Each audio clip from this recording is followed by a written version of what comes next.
Jean Guimpel, le rôle du moulin à eau semble avoir été considérable. Vous avez été même jusqu'à écrire que le moulin à eau du Moyen Âge était l'équivalent de la machine à vapeur du 19e siècle. Alors, est-ce que vous pouvez nous développer cette idée?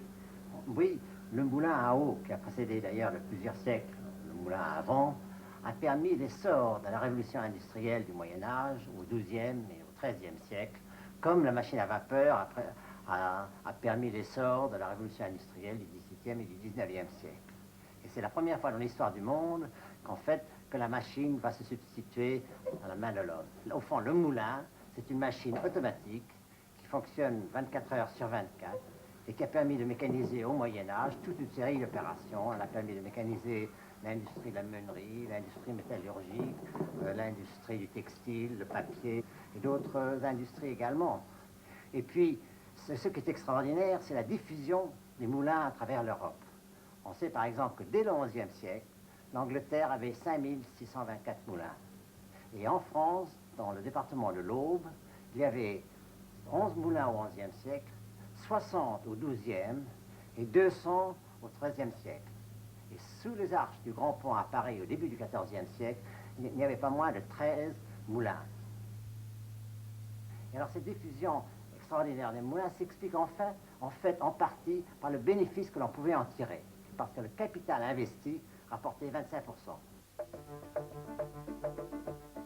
En France, le plus ancien moulin connu est celui de Richard de Bas, sur la Dore, près d'Ambert, dans l'actuel Puy-de-Dôme. En 1326, il fabriquait du papier et il en fabrique encore. Les chiffons de laine et de coton, ils sont encore aujourd'hui réduits en pulpe par une batterie de long maillet actionnée par un arbre à cames. C'est grâce à l'arbre à cames que le Moyen-Âge a pu mécaniser des métiers qui avaient été jusqu'à là travaillés à la main. L'industrialisation du monde moderne n'aurait pu se faire sans la came, qui permet de créer un mouvement alternatif. Cette maquette, qui reproduit le moulin Richard de Bas, montre bien l'opération.